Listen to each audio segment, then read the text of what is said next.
Okay, ready. All right, good evening. This meeting is called to order. Chair Ray cannot be here today, so we're going to do our best to fill in for him, and I thank you for your patience in advance. NCO, can we take roll, please? Okay. So we have member Kekuni, Here.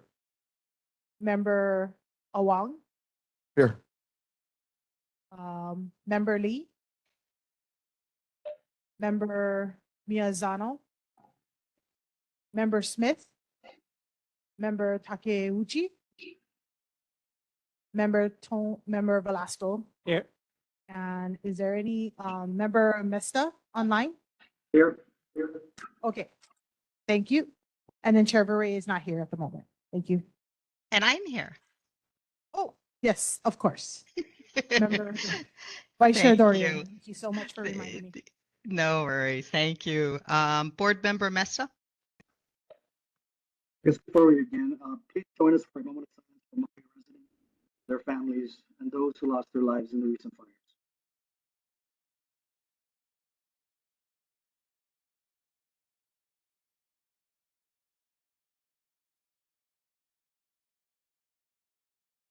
Thank you.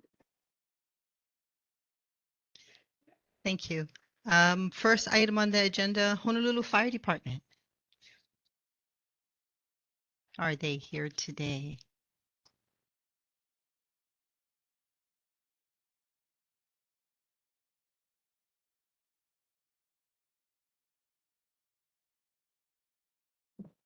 Hello, good evening. My name is Firefighter 1 James Scott with the Pearl City Fire Station, and I'll be presenting our neighborhood board report for August.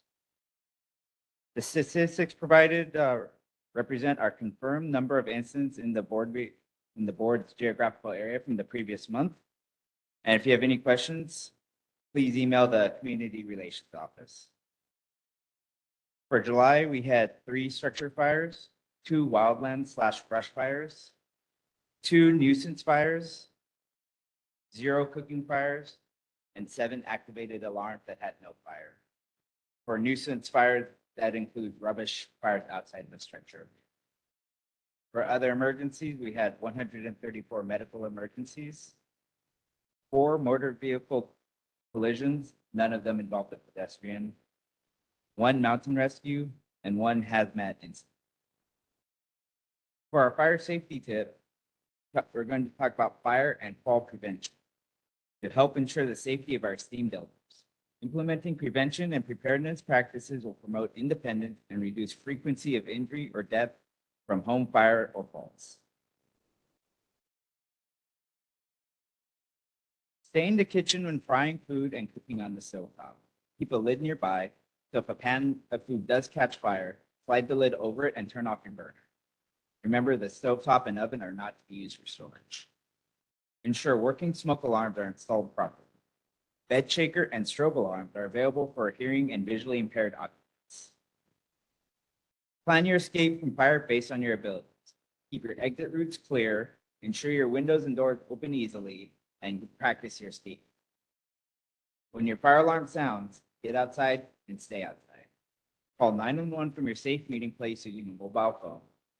If you're unable to evacuate, shelter in place, try to stay near a window and call 911.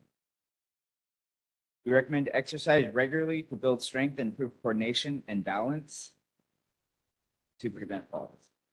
Always ask your doctor for appropriate physical exercise. Be aware of your surroundings, including uneven surfaces. Take your time when getting out of bed or a chair. Stand and get your balance before beginning. Keep walking areas, pathways, and stairs well lit and clear of tripping hazards. Wear sturdy, well-fitting footwear and utilize handguns. Review your medications with your doctor and keep an updated list of medicines, medical directives, and emergency contact posted on your refrigerator. And this concludes our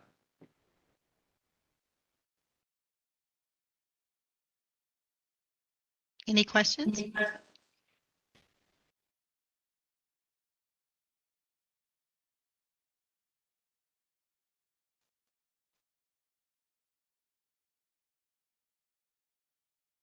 No questions? I can't really see. I'm sorry. No questions from the board, Chairman. Thank you. No questions. Honolulu Police Department is next.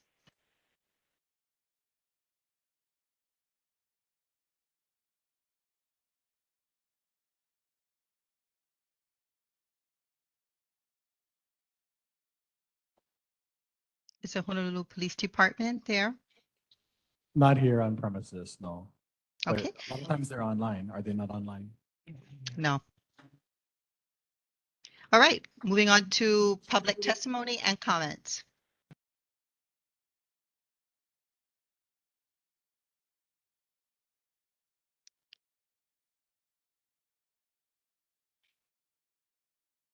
Are there any public comments or testimony?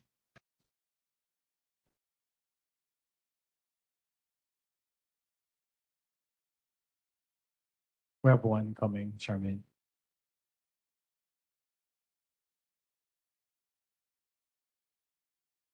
Sorry, board. Thank you very much for having me tonight. I'm Lance Tanoy, principal at Lehua Elementary School. We've been dealing with a lot of homeless issues recently, but I'm really grateful for all the support of councilmen, senators, and everybody who's come out to support us at Lehua. Doing amazing out there, and I'm really grateful for the opportunity and the support. Thank you. Could I have a question? Or maybe I talk afterwards. I'd like to talk, you're the, Lehua is a CEP school, right? Okay, so all of your families are eligible for the Affordable Connectivity Program. So I'll try and talk with you after. Thank you.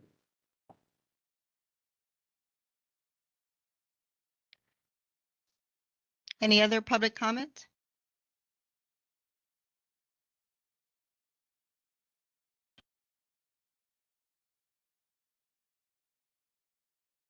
Okay, if not, we'll move on to board business.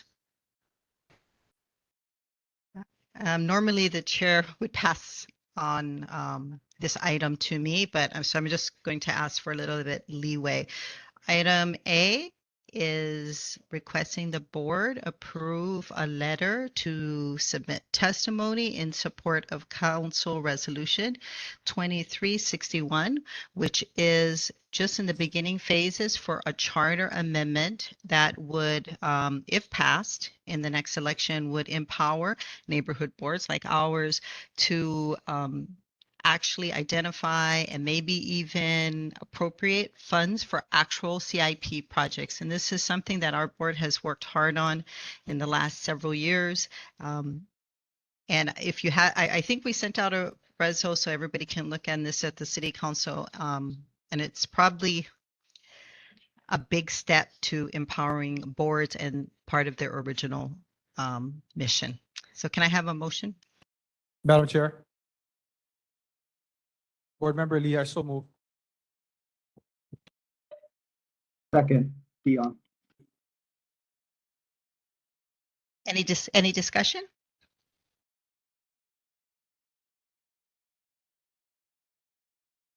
NCO, can you take the vote, please?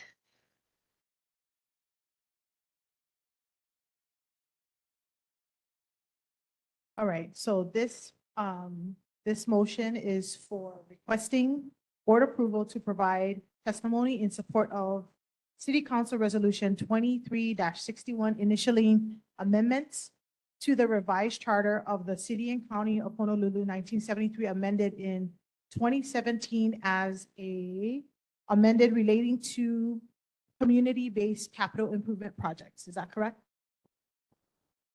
Okay, so let's see. Member Kekuni, Aye. Member Awang. Vice Chair Dorian, Aye.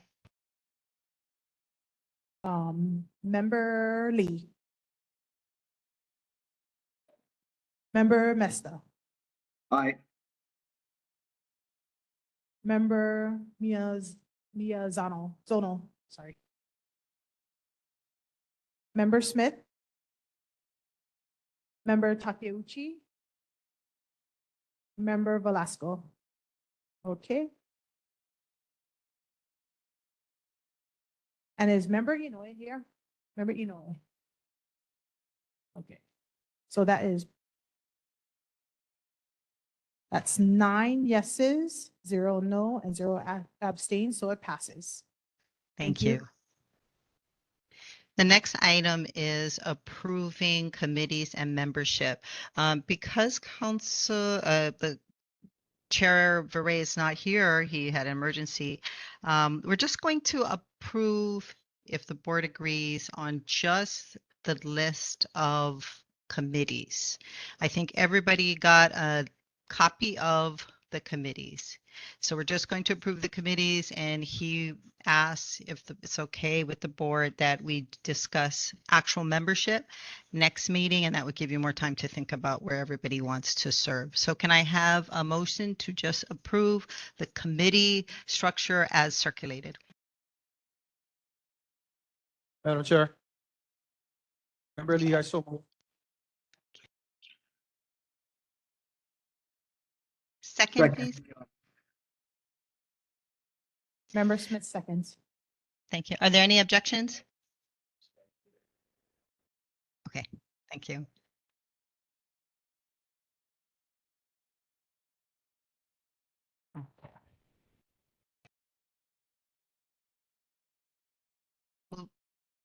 You're Okay, on, sorry. you're on mute. Vice I'm sorry, Chair I keep getting kicked out. Sorry. Okay. I think it's the maybe the internet. Okay. Moving on to government representative and monthly reports. Is the mayor's office present?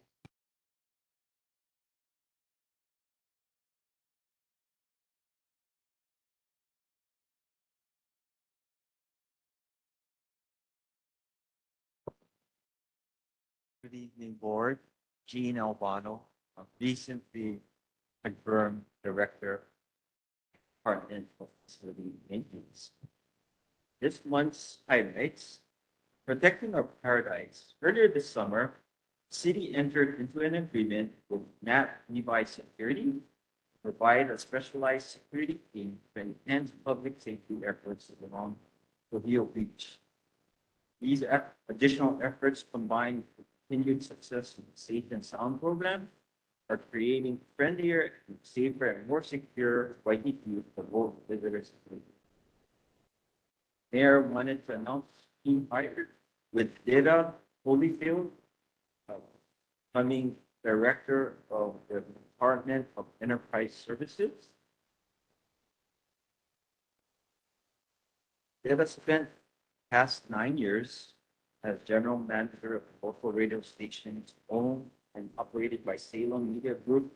In addition to her duties as radio DJ on Country 97.5 Honolulu, and since 1997 has managed her own successful life events business, which includes the American Rodeo, the state's largest radio show. Some information from Skyline's ridership first month. City is pleased to announce that there has been not roughly 170,185 riders during the first month of its operation. With students heading back to school, residents have more reason than ever to try Skyline. Affordable housing in Honolulu. On July 17th, Governor Josh Green signed an emergency proclamation to combat the escalating affordable housing crisis in Hawaii. Now, a collaborative effort by the state and all 4 counties will seek to streamline the regulatory processes for the development of 50,000 housing units over the next 5 years. Representatives from the city mayor's office and the Department of Planning and Permitting will work with states, build beyond barriers, working through fast-track affordable housing projects and speed up the construction of new housing. Keeping up our neighbors' safe, clean houses. As housing costs increase, some of our neighbors are struggling more than ever to pay their rent and utility bills.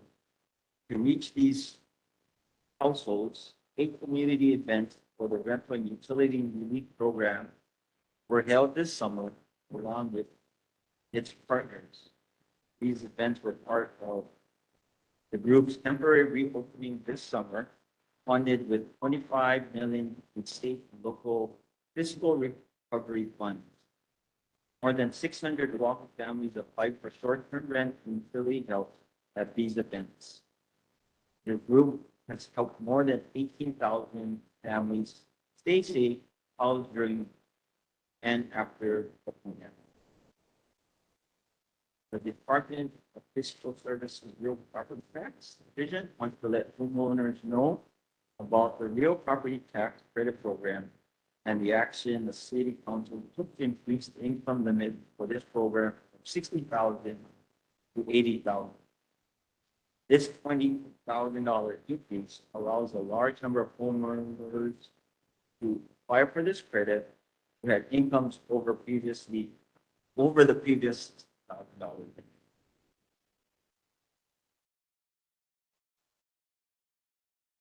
Bill 40. Excuse me, Speaker, Yes, your 3 minutes has expired. If you can just wrap it up on this one, please. Thank you. thank you very much. I did want to get to the comments that I had wanted to have some responses. Member Smith requested the public pool hours be adjusted so residents who work during business hours could utilize and enjoy the pool as well. The Department of Parks and Recreation understands the need for additional swim hours for the working community. Current staff are unavailable during the weekends, so we have been looking to hire additional lifeguards to work on those hours. On those days, I'm sorry. For night swim hours, unfortunately, neither of the pools in the Pro City area are equipped with working lights and therefore unable to open for evening and night use.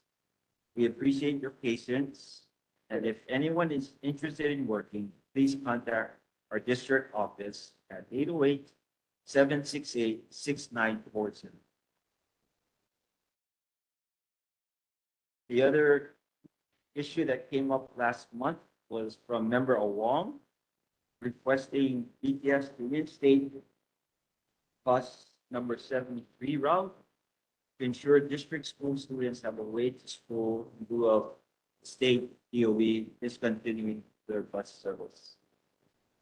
With the start of Skyline on July 1st, bus route 73 was restructured into 3 new circulator routes.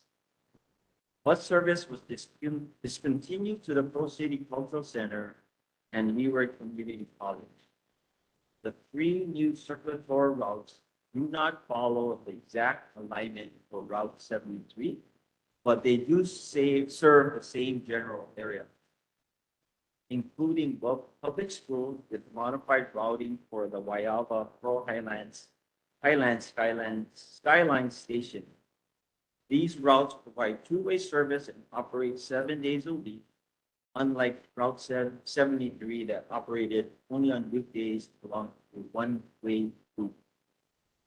Based on the route restructure and service modifications, it is not feasible to reinstate Route 73.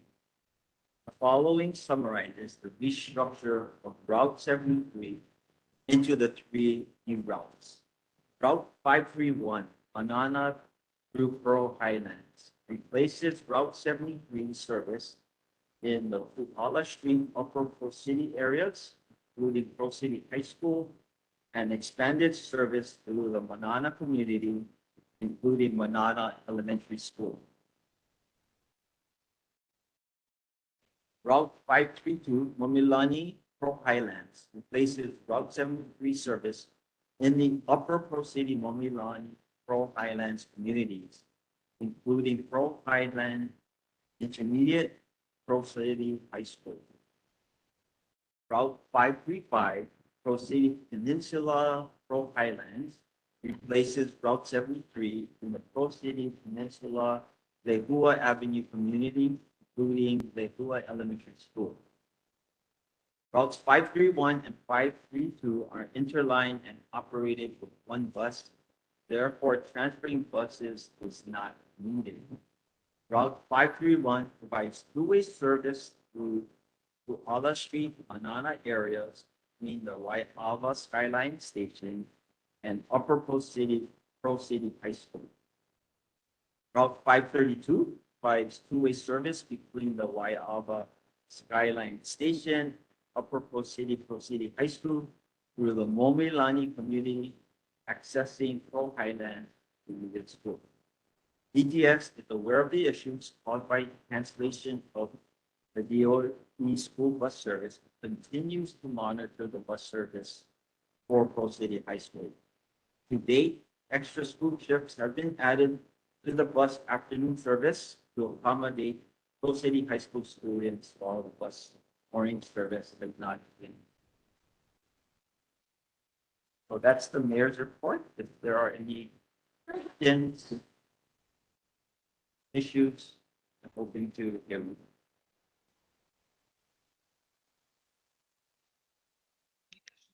Thank you. I heard your explanation, but I think on the 73, there was a lack of consultation with the committee, with the neighborhood board and the community. And for example, the 531, 532 leaves the students with at least a half mile walk up to the school. 535 does not have a graceful connection to the 531 or 532. I think it's very disappointing that on both sides that the DOE and city did not collaborate and find a solution. It could easily in the evenings or the afternoon and mornings use the back gate to Pearl City High School. So I find it, I understand what you said, but a little creativity again and thought would have solved the problem. And yeah, we need real collaboration between DOE and the city and of course we need bus service for, well, I'll rag on the DOE a little bit later, but we need the governments to work together. Thank you. Thank you, Mr. Smith. I will follow up to find out what we could do with modifying those routes that you mentioned to make perhaps the students not walk as far. Right, and we provided you one solution. I don't claim that it's the only solution, but in terms of the modifications I suggested should have been discussed with the community before you act, rather than be a fait accompli. Thank you. Just for clarification, your suggestion was sent to email. Well, it came in the letter from the chair. Chair to. If you. I think I'm breaking. Oh, well, it went to your director of transport, your DTS. DTS. Yeah, It yeah. went to So I will follow it's with. in there, and DTS. also the council member Vala Okimoto is well of that there, and her constituents and Representative La Chica's students also need bus service, but that's primarily a DOE problem. But since your bus drivers are CDLP, in the emergency proclamation, they could maybe part-time as school bus drivers as well. Yeah. We need, Get created. well, and maybe you could loan a bus to LCC for their driver training program. They have a CDL program, but with a bus, they could do CDLP, CDLS. So we want Skyline to be successful, but we want the bus system to be successful also. Thank you. Thank you, Mr. I got a question, Chair. Good evening, Mr. Albano. My name is Rodney Wong. I'm the one that posed the question to you. So, when we were talking to DTS last month, the young lady said that there was a route that went all the way up Pahuman to the top. That where the gated community. I'm not familiar. Okay. I would have to have some context in terms of what was discussed in the past. Right. Well, here's the public vote to the top of Pahuman. To the gated community. On up there before. Look to the left. See the POH school. But you can make a brother go all the way up. The POH bill, then I would see no problem why. Have it go up to the Nacosoni Center. What's that? Nacosoni Center. So, you know, that's kind of trouble. If we're having the DPS tonight, we'll talk to them. But, you know, it looks like the brochures that she was showing to us on the routes and whatnot, just don't go down to Kiko's and copy that the week before. So there must have been plans like, I mean, if you can answer it or find out how many months before was the route scheduled to be canceled? And on the other point is, I go to work every day and I go by the Twin Towers and I see those buses over there and it's nada. There's nobody in there. I got lucky the other day and I see two young people going up and catching the Skyline. And I'm hoping, you know, the Skyline is successful and that with school opening up that a lot of students would catch it to Leeward, you know, and West Oahu. But in order for any business to survive, you still need ridership. And with the lack of private, you know, buses right now, if the transit service wants to make money, I think they'll make a lot of money, you know, with the students by, you know, having them give them ridership up to Pearl City. And even if it's for a couple hours in the morning and a couple hours in the afternoon, I think you can do that too, because where I work in Campo Industrial Park, they run the buses to the Kapolei Transit Center for about 2-3 hours in the morning and then 2-3 hours in the afternoon. So that was some of the points that I guess it just didn't hold water with. You know what I mean? You can run one all the way up to Kahuman with no riders and look across to the left and see the Department of Health building and you go, if I go up this high, how come I can't do my Waimano Home Road? So you know, if you could take that back there, that'd be great. Certainly. All righty, thanks. You.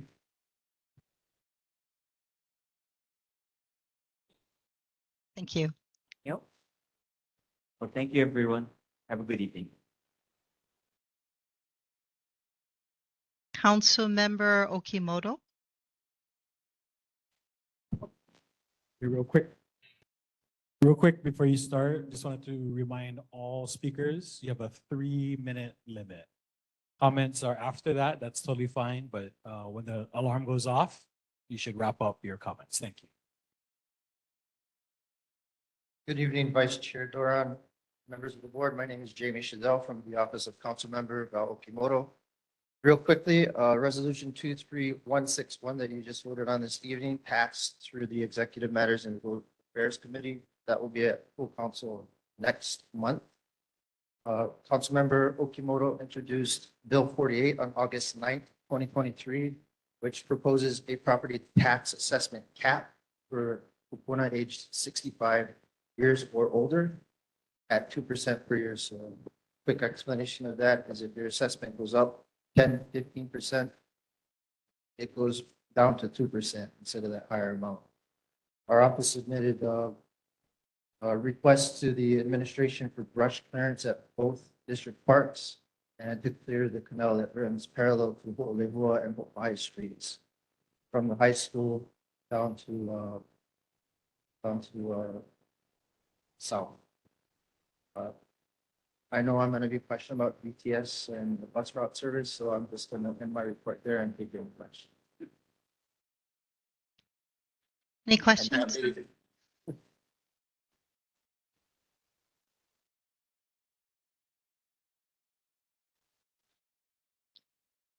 Board member questions? We would thank the council member for taking, for espousing our cause on the 73 and connection. So what I heard from her was concern. So, but that didn't get across to the executive branch. We've taken Principal Hackman's concerns, the board concerns. I've been educated by members of this board. We're working with DTS on finding a solution. Given the situation on Maui, admin was had to deal with that last week. Members of DTS that were off island are now back on island. But we are working actively with DTS to find a solution. Optimistically back to Pearl City Cultural Center where the 73 used to be at. But that's gonna take time. Our other understanding is that the MOA executed between DTS and the Department of Education does not require DTS to conduct route modifications. So the city, according to that MOA, to the best of our knowledge, does not require DTS to make adjustments to the routes. So the question that we've asked DTS is if that route is adjusted back to Pearl City Cultural Center, how much is that going to cost OTS that provides a service to the city?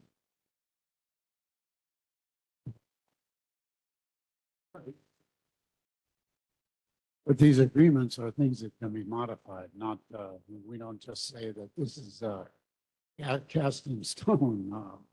So the consultation and also just creative ideas, suggestions, and try consult on different alternatives. That's basically what we're asking. I mean, maybe the students at Pearl City High School would try things out. So these kinds of agreements are not like the Constitution of the United States. They are there to be improved. And as I said, the council member did espouse our cause, but not a satisfactory result from bureaucrats entrenched. So guess they're immune. Well, I don't want to be too pejorative about it, but we need creativity here, and yes, if there's money involved, sure, we discuss it. We say how much, not no.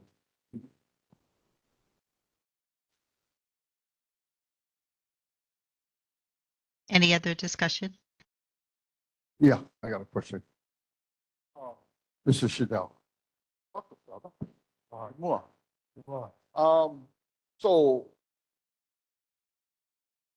Senator Misulich asked me why I ran for board. I told her the first because I have a right, and this is right. So I'm gonna lay it on. In the past, maybe 5, 6, 7 years, my son at the time was attending Pearl City Highlands Elementary. We had a lady, young lady, get run over there by a lady of good counsel. A lot of the council members and the politicians came out, waved their signs one day, following day they was gone. Never heard anything about it. And we had another person get hit up by the 3 crossings over there by Como Mike. Again, come out, wave signs, slow down, After that, nothing. So my gripe with this, and the reason why I ran this neighborhood board, is that we need to strike the crosswalks on Waimana Hope Road. It is atrocious. It is you can't even see the darn thing during the day, and you can't even see the darn thing when it rains. And it's been like this for the last 5, 6, 7. So with the school back in session, there'll be a lot of people crossing. And we need to get our act together, get those lines restriped again. And I've said it, a lot of times to people that instead of using white lines, maybe you ought to use yellow lines, crosswalks, and the reflectors, with reflectors. I think also too, in conversations with Chairman Beret, that some of the trees need to be cut back a little bit more so that the lighting is a little bit better on the roadways. So these are things that I think that needs to be addressed. One parent was also asking me that, she goes, Rod, all the way up to Waimana Home, there is a pathway on the right-hand side of Waimana Home Road when you're going southbound. And in some instances, it's barely visible. So I think you need to get a road crew out there and, kind of open it up again so that it's visible. It is actually a pathway. And some of the residents across the street on Waimana Home Road tend to park their cars over there. And I think it's pretty much an easement for Hawaiian Electric. Get up there, but there's also a pathway up there. So, if there's going to be more children and I see them walking there every day, going up and going down, these two things need to be addressed. Because now that there's no bus service up there, there's a lot of parents up there. I mean, you're waiting in line. It's almost as bad as, actually, it's worse than Noilani going into Pro City Highlands Elementary. So some of the things I would like to take back to Councilman Okimoto is, some of these things, we need to strike those crosswalks, get better lighting, and then make that path more visible going up to the high school. Thanks.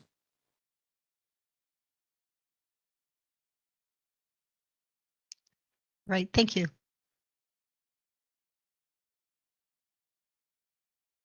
Is Governor Green's representative here this evening?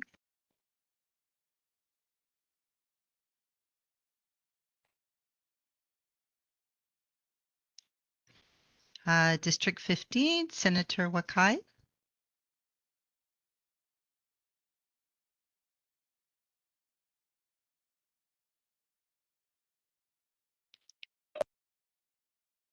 Senator Elefante, I don't think is here this evening. No, but I am. This is Michael from Senator Alfante's office. Good evening, board members. Good to see everybody. There's really not a lot of new news. We're in interim. However, we did have special session to confirm judicial appointments today, and the Senate did confirm judicial appointment of Jordan Kimura to the Oahu Circuit Court, and the appointments of Erica Ireland, Robert Brown, and David Hayakawa to the District Court of the First Circuit, which is Oahu. And that's really all I have to present tonight, but I will stay on if anyone has any questions. Thank you. Any questions?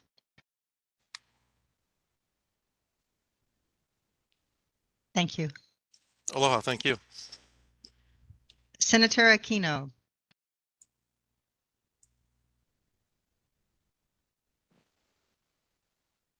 Good evening, Madam Chair, board members. As of today, it's been 2 weeks since the Lahaina fires and our Lohan prayers for West Maui. As mentioned already, a special session was the last few days to consider judge nominations. And that's all I have. I'll stand on my written report, but I do have some representatives from DOE to answer any questions that the board members and we have.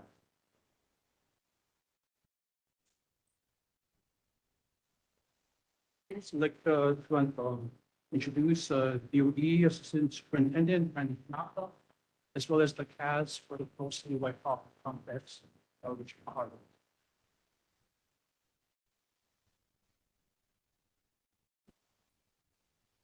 Evening, Madam Chair, the board. Well, my name is Randy Tanaka. I'm with the DOE Facilities and Operations. With my area of responsibility is transportation, security, food service, repair and maintenance. Speak to the issue of transportation. Couple points of clarification. So the program that we have with the Holo cards and with the city started 2 years ago, right when we got out of COVID. The challenge we have, and this is a national challenge, is just shortage of drivers. We came out of COVID. Prior to COVID, we had 650 routes, which means 650 drivers statewide.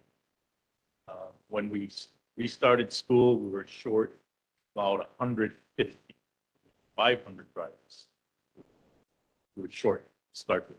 And what happened is during that 2 years, people went out and found other work, needed to provide income for their families, and that's what happened. We contract our services through bus companies like Roberts, TPI, those folks. At the end of this school year, we had lost another 44 drivers, and we continued to lose drivers. In areas like Hawaii, which the entire Kapa'a area has no transport K-12. We're beginning to reclaim some drivers and restoring some of that service. But we continue to expect this decline in drivers. The governor's proclamation actually was instituted by Ed Sniffen, Department of Transportation, and we've been working on this problem for a while. He suggested we go to the governor, ask for an emergency proclamation to allow us to open the doors to just CDL drivers. Now, that does not mean we diminish the safety or security of our students, which is very much concerning for us. When we went about this metric to look at what we could accommodate with the decline in drivers, there's federal mandate that says we have to accommodate SPED students. That's about 60% of our business. The other portion, we were concerned about K-8, and that we provided transport for them. And then the 9 to 12, we felt that they were more apt to ride the city bus. And that's where we started the program with the BTS on the Holo cards. In the first year, we had 9,000 Holo cards out, and we began to monitor the traffic. I will tell you, most of the use of the Holo cards is from the west side. The other thing we wanted to promote is riding mass transit. So we felt the 9 to 12 group was more apt to use mass transit, not only for school transport, but in their spare time. So we actually purchased those Holo cards for those students from 9 to 12. And we hope to continue some kind of affinity towards using mass transit as Skyline becomes more broadly used and work with our students and our communities. Now, we made one miscalibration on this. The alignment of the city bus routes to make the accommodation and meet the school schedule was not perfectly aligned. And some of these routes make multiple stops. If you have traffic, can't get the students to school at the time required. Some of the students are tired. The principals and the complex area superintendent, Richard, works with that accommodation. So as we go forward with the proclamation, we're trying to broaden the pool of drivers. The challenge we have is these drivers are part-time. So they work 2 hours in the morning and 2 hours in the evening. We've done mileage reimbursement for parents that can carpool with students. We've done, or the bus companies have done a incentive signing bonus. And we've also done job fairs. Now, we did one at Kapolei. We had 50 applicants. One qualified, but did not make the background check. So we were 0 for 50. with this new proclamation, our intention is to go out with more job fairs, try to continue to work with getting more drivers. We're even looking at paying partial for the CDL training. So kind of that's where we are right now. Thank you. Thank you. I actually have if it's okay, really Say quickly. good evening. Is it okay? Yeah, okay. Thank you.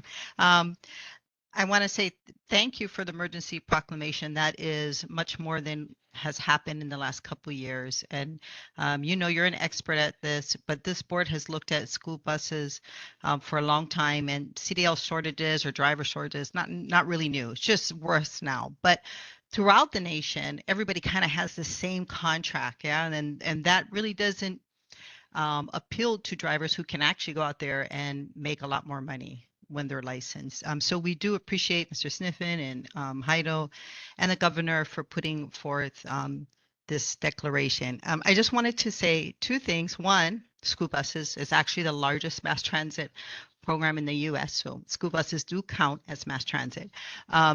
And two, I really hope that as we move forward, I've listened to your presentation many times over the last couple of years since Mr. Smith first brought the bus issue to this board. And I'm glad that I didn't hear it tonight. And I think it's a real good step in the right direction that we maybe do not assign the blame for not having bus drivers to the students riding the bus.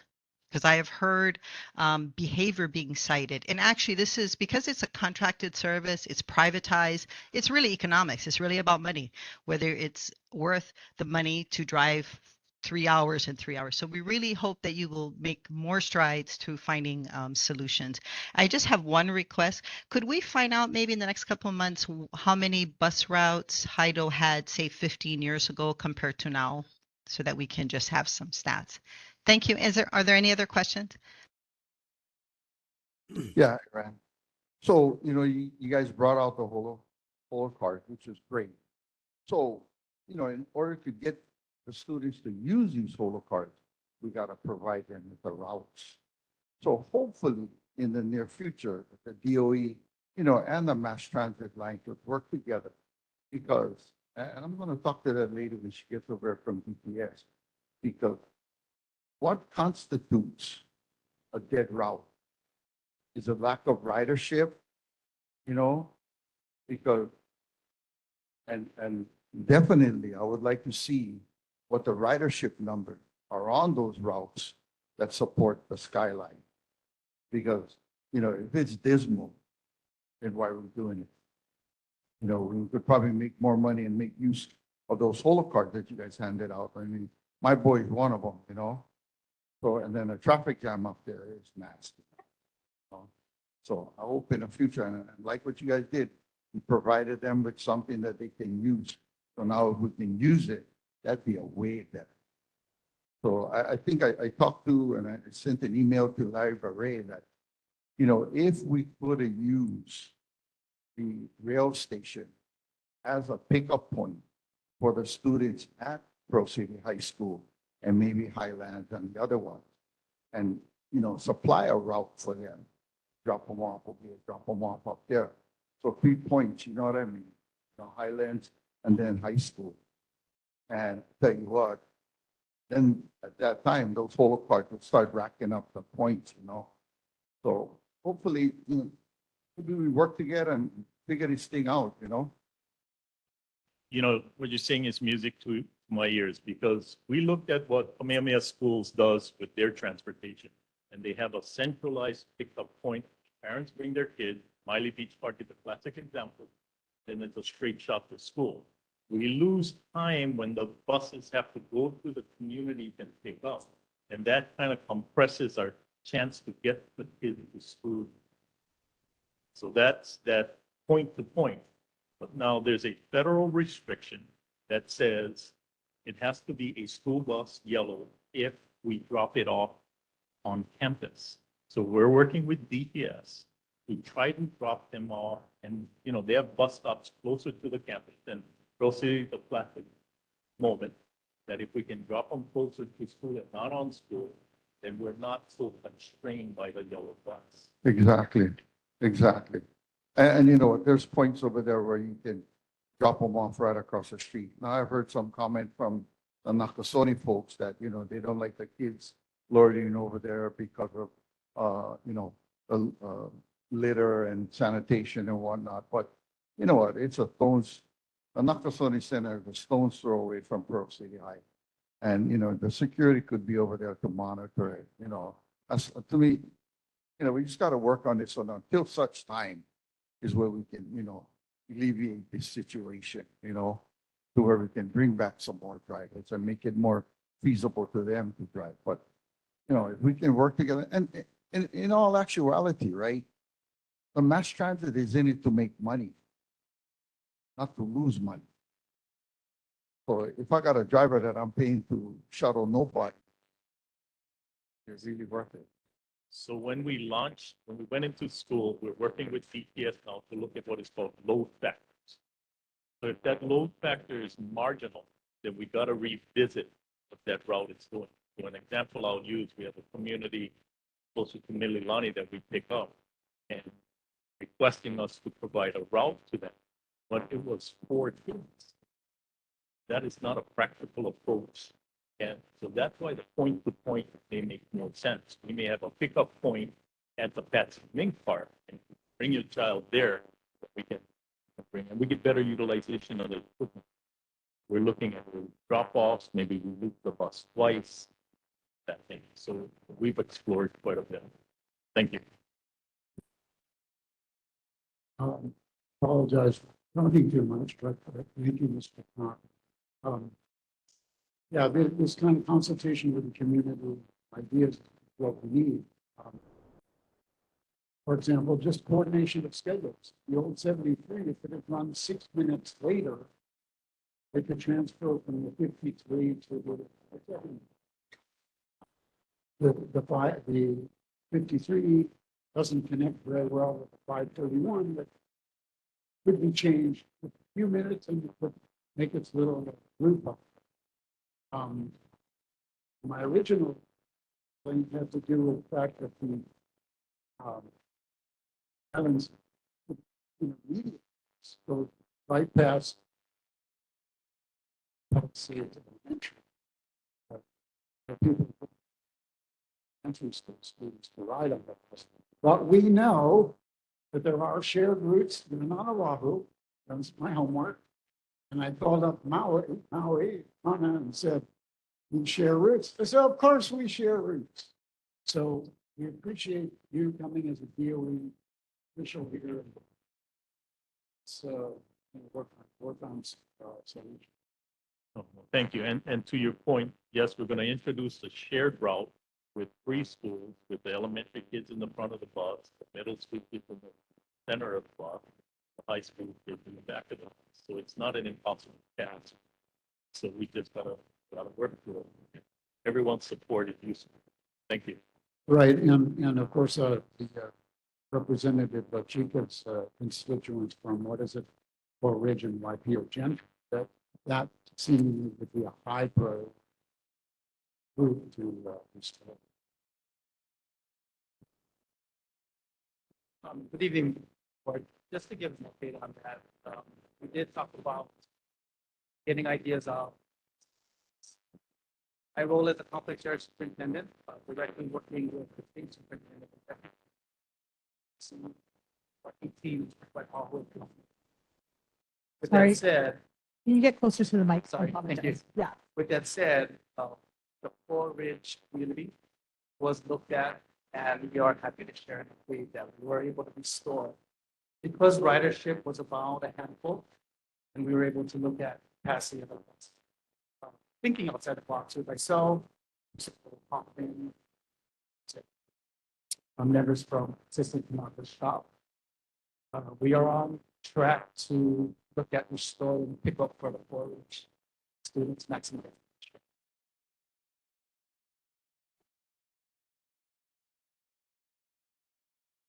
Yes. Thank you. So kind of thinking. So we're finalizing the details in terms of new pickup afternoon. When is a big start.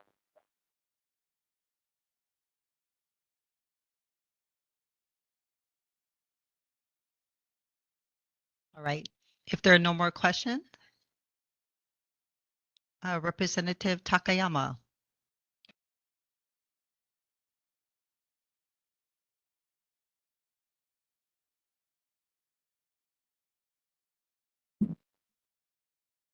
Good evening, board members, returnees, and new members.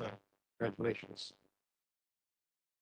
I won't cover any ground that's already been covered by the previous speakers and legislators. I just wanted to mention that one of the headaches that we've had for a number of years now is the Sunset Memorial Park Cemetery. And so just to give you an update on that, as many of you know, this past session, the legislature adopted a resolution calling on the State Department of Commerce and Consumer Affairs to come up with a long-range plan for the management of the cemetery. The owners of the cemetery passed away years ago, and for the past several years, the upkeep has been provided by volunteers who have been doing a super job of trying to keep up with the weeds and everything else. But the worst problem is the fact that we have drug users, homeless, occupying some of the crypts in the cemetery, the crypts in the area closer to the old Flamingo side. And that's been a real headache for us.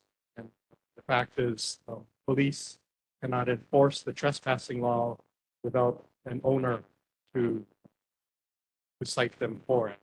So the resolution, a follow-up to the resolution is that last Thursday, we had the director and deputy director of the Department of Commerce and Consumer Affairs take a tour of the cemetery. Chair Beret helped lead the tour, and there are a number of legislators from the area, state Senate, State House, as well as Councilmember Okimoto, to show them the problems we face there. And just a side note, the problems were very vivid. As a matter of fact, we interrupted 2 crystal meth users who were occupying one of the crypts in the middle of the tour, and they scurried off during the tour.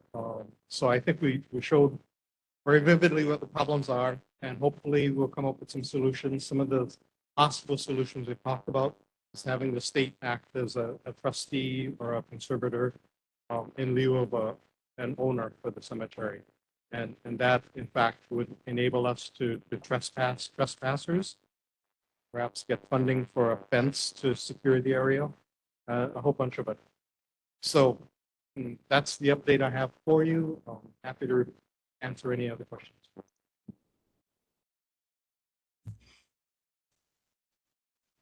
Any questions?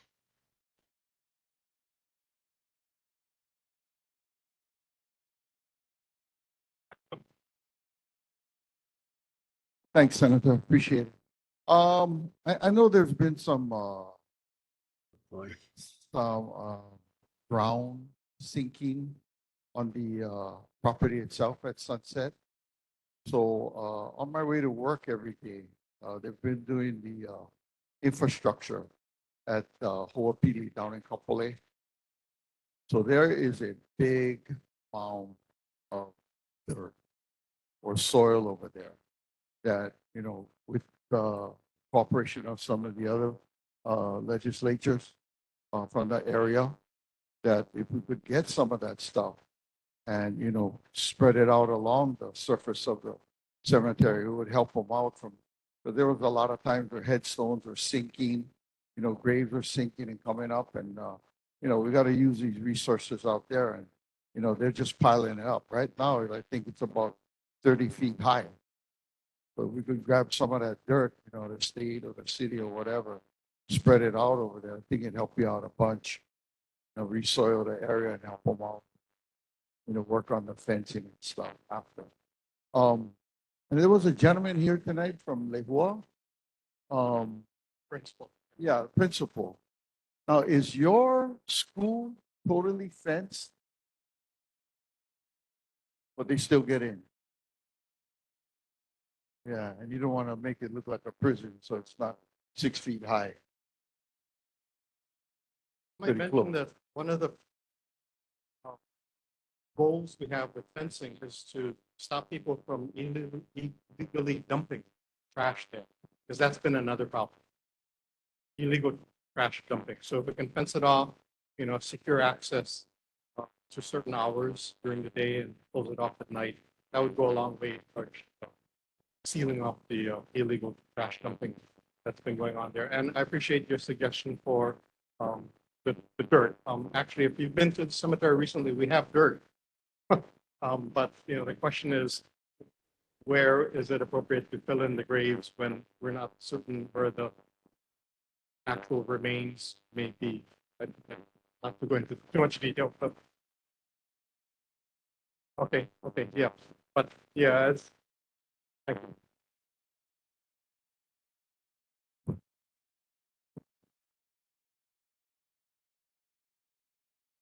Thank you all. Thank you. Representative Corey Chun.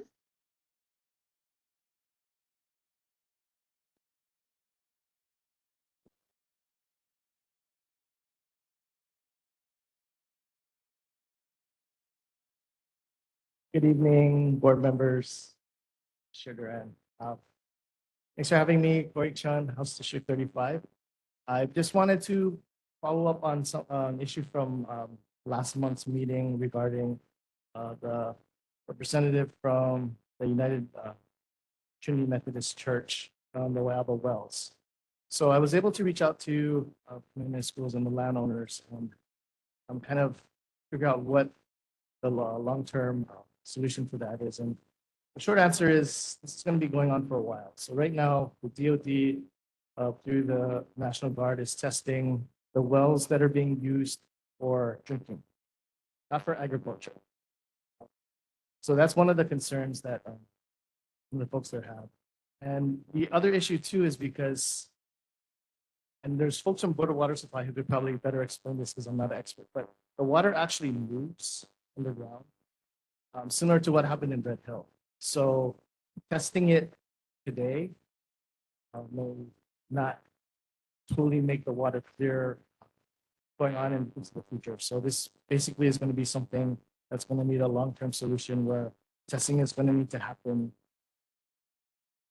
periodically over the years just to make sure that the water's safe.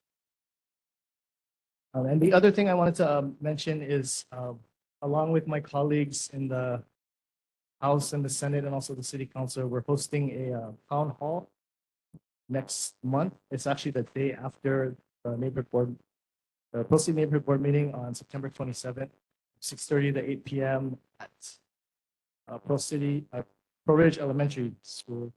And what the topics will be at that town hall is something that this board has asked for about crime and also how to deal with the issue with folks facing houselessness. And so we will have the HPD's community policing team, District 3 there, and also Chief Zero, who also gave a presentation earlier this year about their work and their hopes to do more work in the Pearl City area. And also tentatively Hawaiian Electric, because originally before the tragedies in Lahaina and the issues they were facing, they have a lot of proposed projects for the Pearl City IA area, especially the Waiau power plant and also the distribution lines that would be going up the ridge. So the hope was to have them come out and just give a lot more detail, because I know they gave presentation to neighborhood boards, but it's a really extensive and complex project that I wanted them to have the chance to go really into detail about all the impacts that might happen. So with that, I'll take any questions. Any questions, board?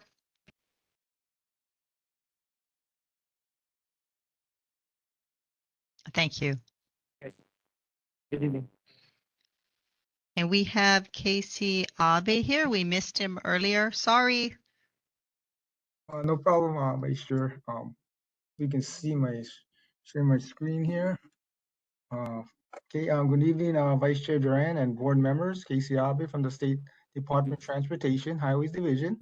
The first item is a follow-up from the July's meeting where there was a concern about no visible speed limit sign when you are entering the H1 freeway eastbound from the airport on-ramp, thus creating a potential speed trap. I'm glad to report that after consulting with our traffic branch, our Wow District office will be installing a new 45 miles per hour speed limit sign as vehicles enter the H1 freeway eastbound from the airport on-ramp. This picture shows the location and details of the new sign installation, which should be installed by October. Also, at last month's meeting, Board Member Smith asked about the status of the Leeward Bikeway project.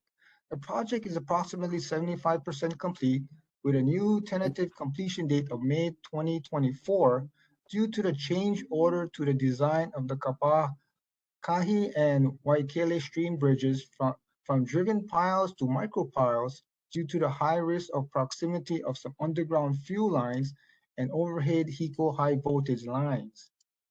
The subcontractor, Kaleki Incorporated, is currently doing test piles with load testing, followed by production of the remaining micro piles. The new bike path from the Waipahu Depot Road and ending at Philippine Sea Road near Roosevelt Avenue and the Hawaiian Railway Station in Kapolei has been completed. So the construction of the two bridges are the two remaining items for the project. The long lead time required for ordering and obtaining the materials for the two new bridges is the main reason the completion of the project is pushed back to May of 2024. Updating on reconsidering installing new U-turn movements on Kamehameha Highway between Kahumanu Street intersection and Lehua Avenue, Waimana Home Road intersection. Our traffic branch continues to investigate the possibility of allowing only cars and maybe small trucks to make the U-turns at the three intersections that I mentioned at last month's meeting. Kalua Moy Drive, which is about 1/10 of a mile from the Kahumanu Street intersection, the HECO Power Plant entrance, which is about a half a mile from the Kahumanu Street intersection, and the entrance to Hale Mohalu 2, which is about 9/10 of a mile from the Kahumanu Street intersection. Our biggest concern right now is that HART's evaluation of these three intersections determined that it was not safe to allow U-turns. To override HART's recommendation and allow U-turns at these intersections, we require the approval of our Department of Transportation Director because there may be potential lawsuits against the DOT if we allow U-turns and a serious accidents occur when HART's recommendation was not to allow U-turns. So, preparing and approving a joint letter from both the AEA and Pearl City neighborhood boards to our Director of Transportation, Ed Sniffen, requesting U-turns to be reconsidered for only small cars and maybe small trucks is the way to go, especially if the board's letter is supported and endorsed by our AEA and Pearl City elected officials. The letter should also include any other concerns the boards may have. For example, Chair Vere wanting to request flashing lights by the Taco Bell, as mentioned in the July meetings. And finally, I just want to mention that highly recommend that a Pearl City board member become a member of the OMPO Citizen Advisory Committee. It's a good thing because that member can voice their concerns to OMPO and try to obtain OMPO funding for future traffic projects along Kamehameha Highway in Pearl City, like a traffic study to adjust the signal timings along the corridor, or a master plan to install new or upgraded existing sidewalks along the corridor. Thank you, and that's all I have. I'll take any questions. Any questions? Madam Chair. Yeah, this is Member Lee. I have a question. What was HART's reasoning for not recommending a U-turn, deeming it unsafe? Because until HART said that, and they built the rail, those three intersections allowed U-turns. So what was HART's reasoning for saying that building an elevated railway that does not in any way block line of sight change the circumstances of which a U-turn is allowable? Yeah, that is a good question, and I know I was not there when Hart did the study, but from my understanding, it's because the location of the pillars, in order to make a smooth transitioning as the rail would make turns and curves, reduce the sight line and reduce the space for vehicles to make a U-turn. And from my But understanding, I just drove that space this evening because I bought dinner at Jack in a Box. Mhm. And those pillars Mhm. are either right before that intersection when you're heading east westbound, or they're at least 200 yards past when you're heading westbound. Mhm. And given that there is a dedicated lane to make that left-hand turn, and I'll use Pine Electric as an example, but this applies to the other two intersections as well. How can they say that your line of sight is blocked to make a U-turn, but your line of sight is okay to make a left-hand turn? The left-hand turn is significantly more dangerous than a U-turn, especially if you're saying that they're going to limit it to small vehicles. A small vehicle with an adequate turn radius making a U-turn will only take one lane, maybe 1.5. A vehicle of any size making a left-hand turn on Kamehameha Highway has to traverse 3 lanes. So how is it that Hart is saying that to traverse 3 lanes, the line of sight is okay, but to take 1 lane, the line of sight is not okay? well, we did question that and we had a concern. And from our understanding that they were looking at having the U-turns, they know the U-turns is not large enough for trucks, those big rigs.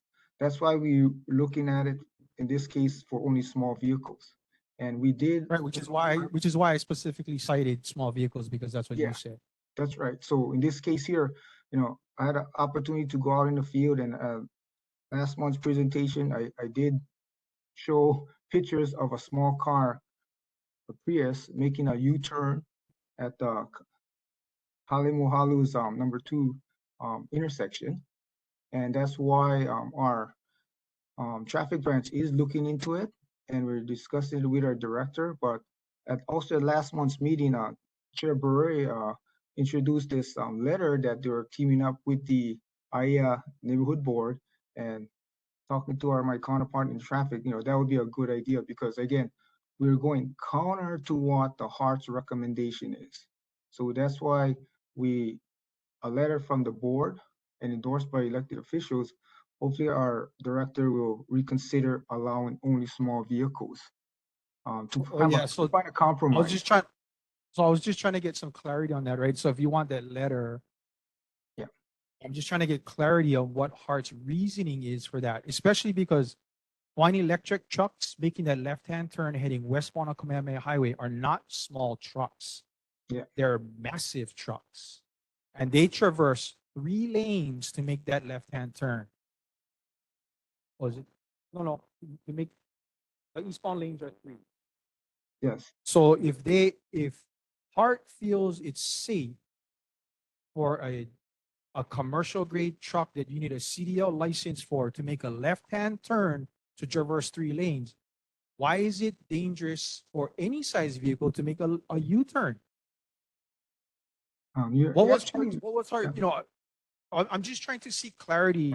If I'm going to be asked at a later time to vote on a letter trying to override or ask the director of the DOT, the state DOT, to override what Hart's recommendation is, I want to know what was Hart's reasoning behind that, because none of what I have heard so far makes any sense.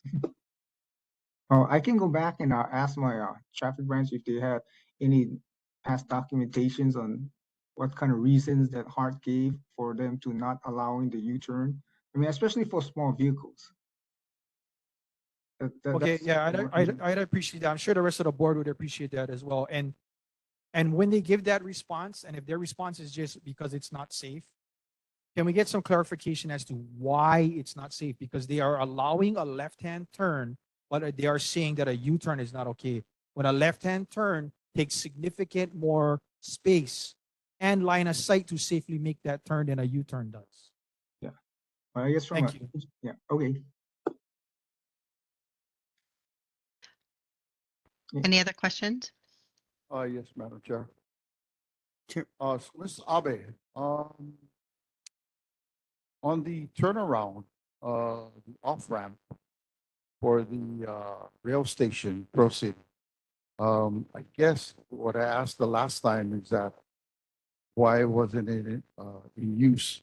And I kind of got my answer the other week when I went past there. It looks like they're doing some, mitigation underneath the freeway and positioning some rocks over there so there's no dirt slides.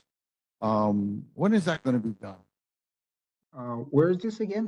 That's I have to follow up. This is by on Cam Highway. Actually, this is coming on Farrington Highway. On Farrington If you Highway. take Okay. the Mililani H2 cutoff coming from Waipahu side, you'll make that U-turn going up towards H2 Mililani. And then on the right-hand side, you'll have the access to the rail station cutback. Okay. So it looks like they're doing some concrete work and some rock placing, like they do down by the Sears Distribution Center underneath the freeway. So we're just wondering when that one's going to be done because that, in the future, the folks from Waipahu and Waipio should be able to use that to go to the rail station. Okay. I would have to go and research it. I gotta get back to you on that. Yeah, and to further Board Member Lee's point, yes, I am also, I see the line of sight, and I went through this with Mr. Elefante's Transportation Director, and she told me the same thing, and I just don't see it. And I noticed that where you guys do have U-turns or left turns, the median is quite larger than the ones where you don't allow U-turns. And although it's at a traffic stop and a traffic light, the U-turns are being made down by Home Depot and Sam's Club on that double back.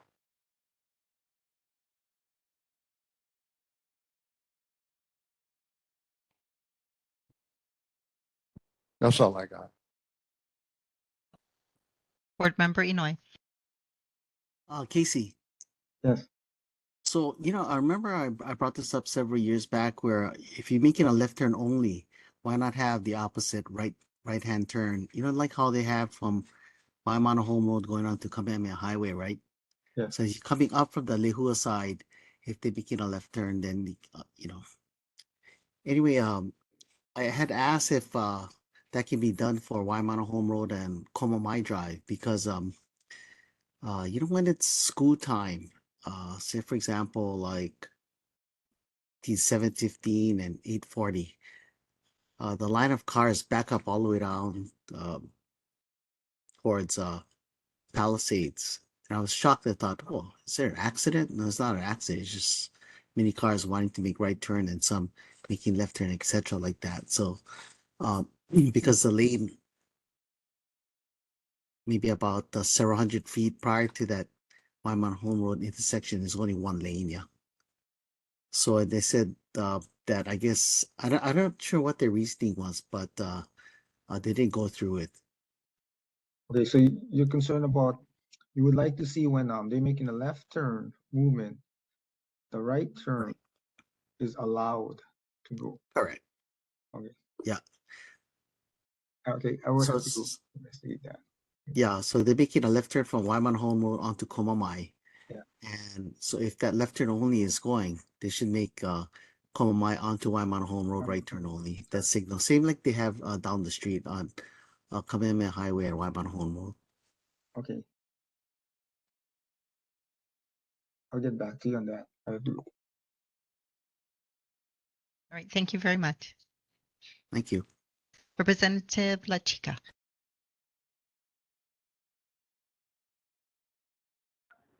Aloha, Chair. Aloha, members. Representative Trish LaChica here. Apologies, I can't join you in person.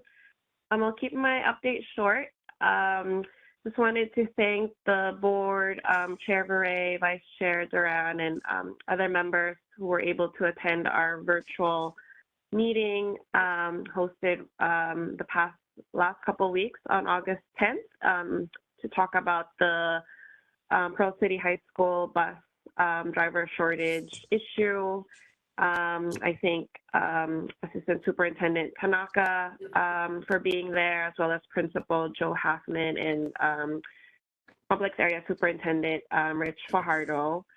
We had over 50 members attend virtually. About half, live in the Pearl City area.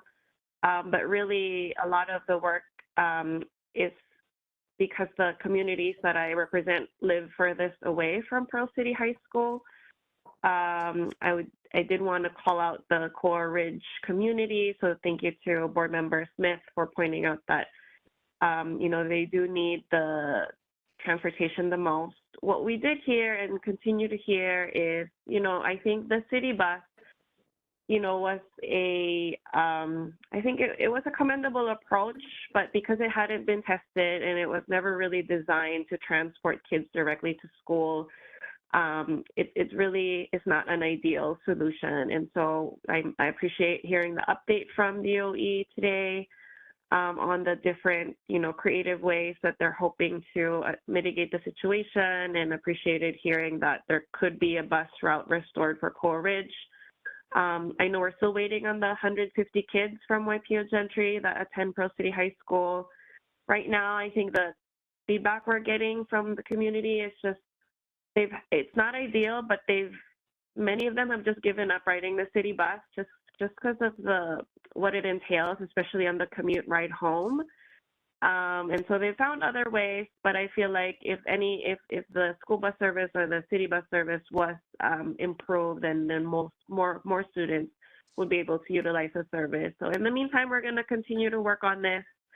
And I'm also very interested in any potential legislation to be introduced next session to ensure that, that really this doesn't happen again. I think just having this happen too close to the beginning of the school year, and then just leaving our families scrambling has just been really, really difficult. And so right now, I think folks have been able to make it work, but it's not the same. It's not the same for all families. It's really an issue of equity, and what we really want is all students to have the proper access to get to school on time.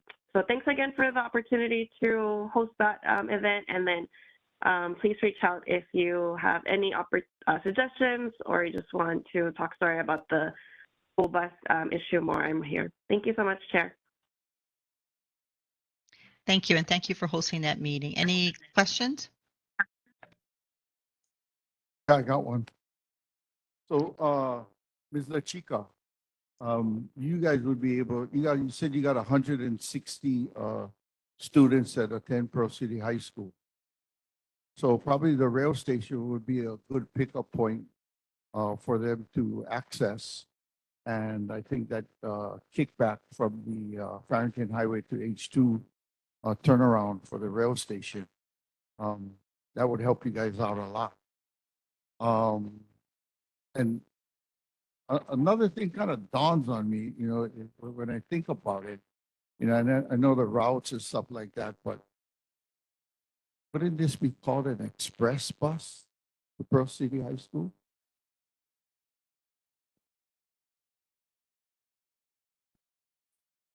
I'll leave you with that. I'm not sure if it were a more direct bus, I'm not sure what the appropriate term would be. Perhaps it might be a better question for the city officials. But from what I understand is at least there's no safe pickup drop off and pickup point at the Pearl Highlands at the Waiava station.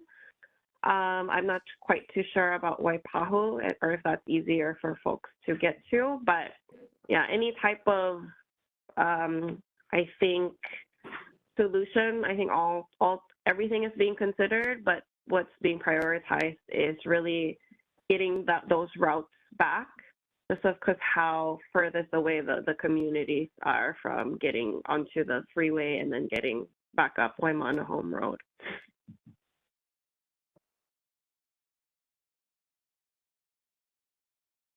All right, thank you, Congressman Ed Case. Nestor Garcia.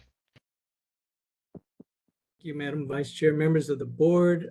I did put the Congressman's third quarter report, the link in the chat. I also put a link to an e-newsletter that he just issued this afternoon and talks about his visit to Maui yesterday to coincide with the president's visit. The congressman, well, he's aware that Maui is not in his congressional district. He wants to make sure that all members of the congressional delegation, all four, are united in the effort to take care of the people of Lahaina and Upcountry. So he did sign on to that letter calling on the president the day after we all found out what happened to Lahaina, calling on the president to get a disaster declaration for Maui, as well as for the Big Island, by the way. There were brush fires also on the Big Island. So that letter was sent to the president. I think it was the day right after we found out what happened to Lahaina. And then he was out there yesterday to support not just the members of the congressional delegation, but the people of Maui and the local officials there. Now, he's continuing his work on the Appropriations Committee in the House. That is the committee that funds the federal government. And he sits on two key committees, subcommittees, I should say, Defense and Homeland Security.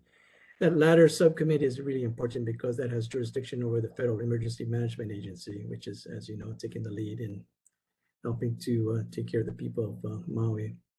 And so the congressman is working with the rest of the congressional delegation to see if we can get our fair share of funding to help the people recover from that disaster.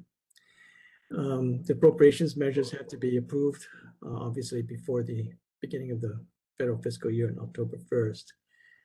It's going to be a heavy lift, frankly. So the alternative, obviously, is always the continuing resolution to continue the federal government to remain open and make sure that the services continue. In the third quarter report, I just want to point out a couple of things. One is we're calling on all middle and high school students interested in his annual Congressional App Challenge for his congressional district. Students must be in middle or high school on November 1st, 2023. Obviously, they must reside in the 1st Congressional District. If you need more information to register and submit an application by the deadline of November 1st, just call our office at 808-650-6688. We also want to put the word out to students, male and female, who are interested in perhaps getting an appointment nomination to one of the 4 service academies for the 2024 incoming class.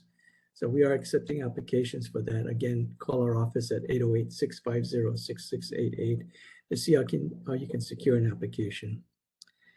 I think that's about it, Madam Chair. If I'm open to any questions from the members. Thank you. Any questions? Thank you for the report. Okay, thank you. Joint Base Pearl Harbor, Victor Flint and Duna Hodge.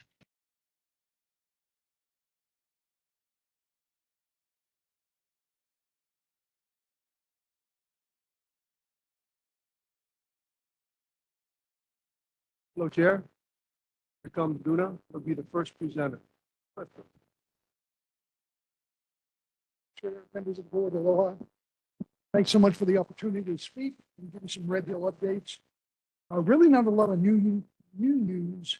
Just a reminder to everyone that Red Hill continues to provide medical treatment and assessments for anybody that thinks they were affected by the Red Hill water spill. The chair has the information, all the information that you can call for the Red Hill line. I can give it right now. It's 800-874-2273. When they answer, select option 1. Repacking operations earlier this month. The repacking operations are going to start soon. They begin August the 28th, and repacking is where we put fuel back into the lines so we're prepared to gravity feed and drain the Red Hill tanks. This is all in preparation for the gravity-based defueling, which begins on October the 6th. Last week and the week before, we have a couple of spikes on, that actually prove that the long-term monitoring program works. We had two residents who had an exceedance of the 266 parts per billion. Actually, they thought they had oil in the water. The families didn't. The labs reported that back in Colorado. Subsequent tests proved that the labs, they were faulty sample testings. Spectrum analysis was done on site, and the families were in good shape anyway. And then the very next day, the labs reported that the samples that were reported in error. So everything worked out all right. Stakeholders continue to work with DOH and EPA with all the ongoing inspections, readiness for the depacking. So other than that, nothing much new to report. Thanks for the time. Thanks, Bruno. Victor Flint, Naval Facilities. The catastrophic fire on Maui, Navy is assisting with emergency response and rescue efforts. Ships, Seahawk helicopters, along with manpower, equipment to include our naval diving team, is sent out to be a part of the emergency response. This is all in coordination with the state and federal agency. And we offer our deepest sympathies and respects for the folks of Maui. Fed Fire, the federal fire department has been responding to and assisting Honolulu Fire at numerous wildland fires on Central and Leeward Oahu. All of these responses have a common denominator, and that is there's homeless in the areas of origins. I thought that was interesting. And so I'm going to use that as a segue going into the Pearl Harbor Bike Path. Navy was asked by the Pearl Harbor, I see it, brother. We was asked by the Pearl City Neighborhood Board to assist with the homeless situation on Lehua Avenue and Bike Path. That's where we have another group of homeless over there. We spent $250,000 on a contractor to remove rubbish to include human waste in vehicles. Only a matter of a few weeks and the reports of homeless returning to that area. That is a bloody shame. And this is the last thing. Tomorrow, 9 to 2 at the Blaisdell. We're gonna have a job fair, dispatchers, alarm room techs, administrative, all full-time government positions with benefit. Bring your resume, dress to impress. Be ready for instant interviews, and Navy is hiring on the spot. That's all I have. Luna and I will be standing by for questions. Thank you. Any questions? Go ahead. Yeah, I got one. Where the homeless encampments are they living among the brush? Or is it in the open area against the fence? It's back in the brush, just off the bike path. The one that I'm thinking about, I was just speaking with the principal of the Lehua. Right. So as you're going towards Pearl City Peninsula, there's an encampment that always springs up just behind the ABC salvage area. Right. In that area back over there, and it starts at the tree line and goes all the way back to the wall. So if removal of the brush would help to expose these people, because they always like to, hide out in the brush. Would removal of the brush would help it out a little bit where, they could be exposed? Yeah, maybe, definitely, I think it would. I think Yeah. the biggest problem, and Victor and I have talked with numerous folks in the city and the community. The biggest problem we have is the presence, just a random patrol between HPD and our security forces. And both are strapped, both work together in great partnership when they are together. But it's the time right now, this time right now. Yeah. Is where folks are coming back in there right now at this time. And I they're coming think, back from their jobs. I would think that, if we expose them, put them out in the light instead of hiding them in the brush. It's It definitely might be a something to look at. starting point, and then that'll, homeless guys, they love to start fires. So, just if we clean up the brush and then, give them a place where they can't hide, might be a start, I think it's a great idea. We'll take it back and talk to leadership. Thanks. Yes, sir. I'd like to add one thing, board, since this is going on a lot. All of us here need to be maka'ala. We need to be aware of what's going on. It's the people that have to stand up and say, that's enough. Enough already. Especially when we're having these devastating fires, burning down big parts of our island. And the areas that we had earlier this week at the Heiau, Apwahiwa, out at Yokes. Man, it's our own people. So we need to get on top of that.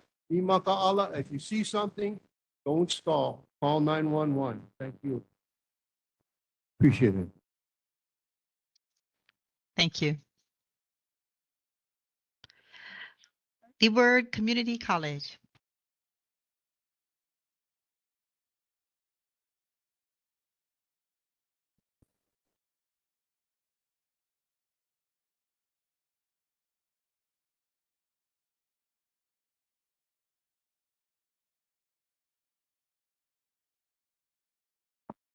That would be fun.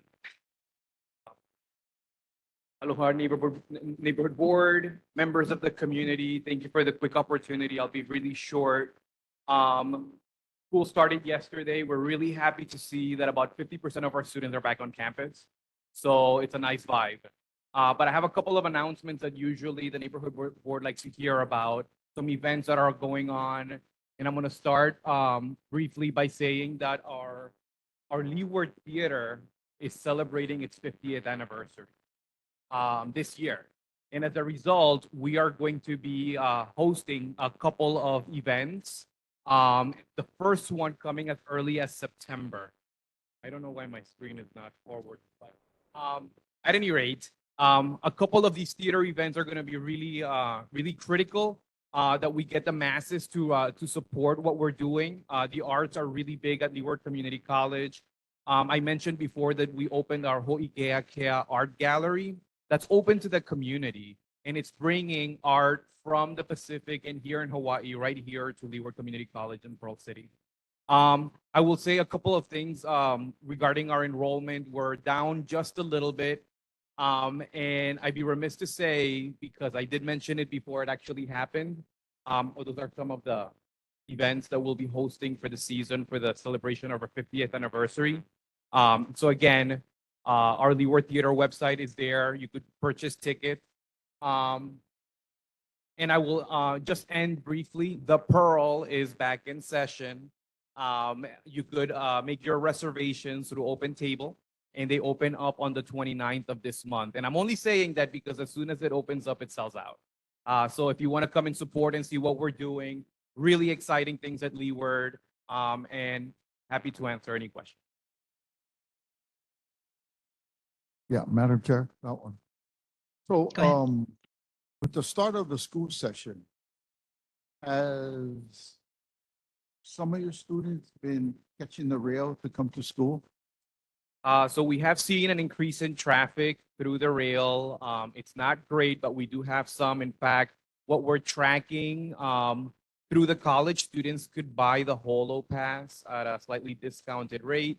We're tracking those numbers compared to what we had pre-pandemic and during the pandemic. We're also encouraging, we have quite a bit of students that actually take classes at both Leeward and at West Oahu. So we're encouraging the use of rail. And for the sake of transferring to West Oahu, Chancellor Benham and I are actually hosting students going from Leeward to West Oahu so that they could see the programming and facilities out there. So we're encouraging that that use of the Skyline. Yeah, I hope that works out for you.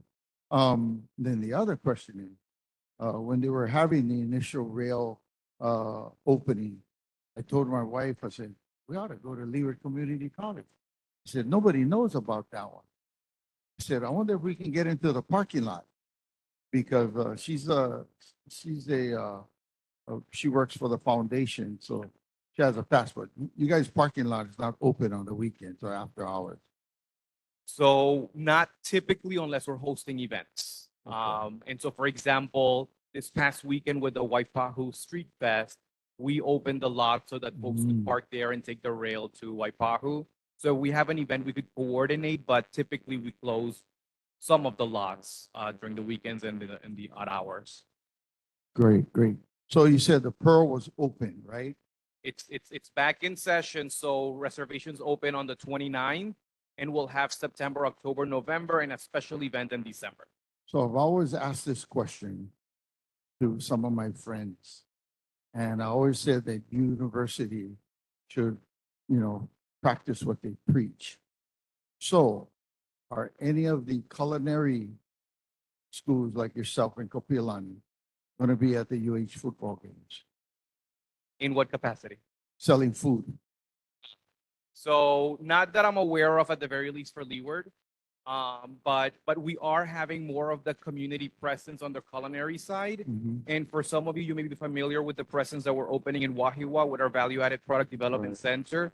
That's a partnership to become more, to go back into the community, and show what we have, sell what we have, and creating our own products.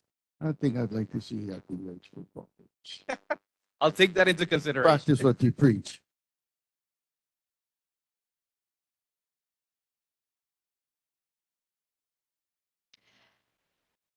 Any other questions? Right, thank you so much. Pearl City High School PTSA. Okay, the announcements. This Thursday, it'll be open house at the Pearl City High, 6 to 7:30. And then they have What the Truck on September 8th from 4 p.m. to 8 p.m. at the Pearl City High School by the gym. That's about it. Thank you very much. Board of Water Supply. 5-year rate schedule.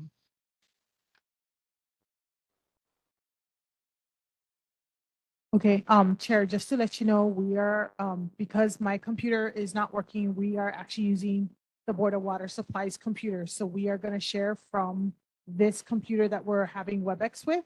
So just in case, I just want to let you know that that's what's happening at the moment.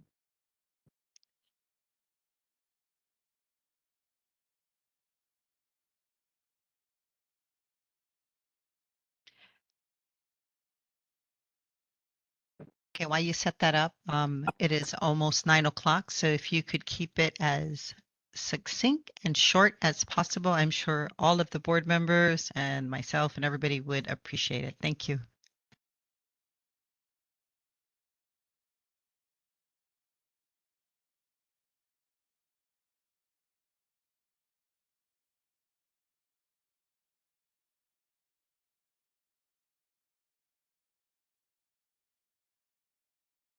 Yes, yes.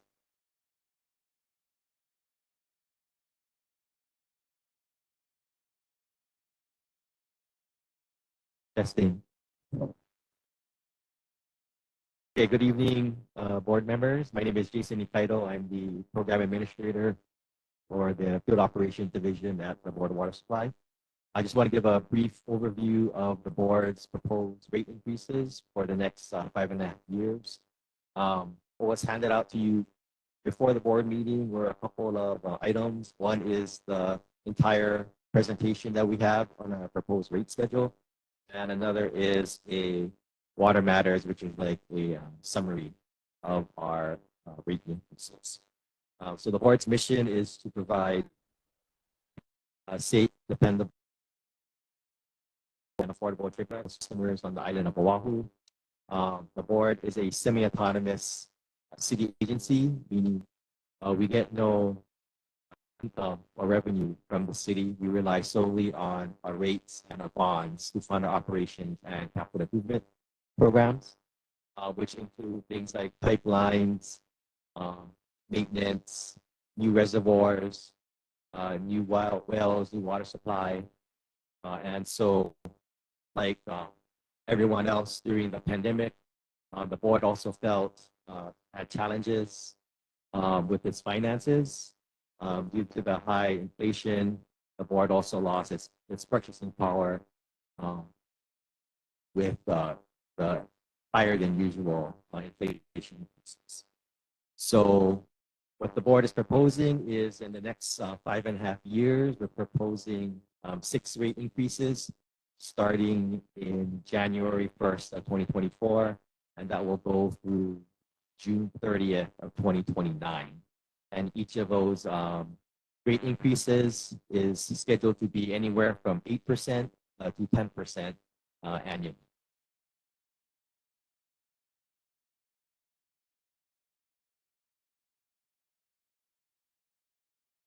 Well, I'd just like to point out to you that our rates are solely for water. They have no part with the sewer. The sewer is by the Department of Environmental Services. And we do have another public meeting coming up tomorrow for anybody who is interested in attending. And it's going to be at Mililani High School cafeteria tomorrow from 6 p.m. to 8:30 p.m. If you want more information, you can also go on our website. If you look at the back page of the flyer, it has our website where we have information dedicated solely to our rate increase process with presentations, frequently asked questions, proposed billing for our different customer bases that you can review and submit any comments by September 30th.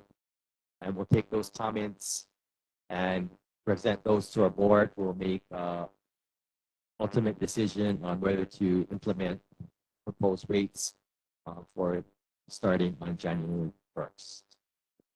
That concludes my presentation. I'll open up for questions now, and if I can't answer them, there are other Board of Water Supply staff members here who can answer.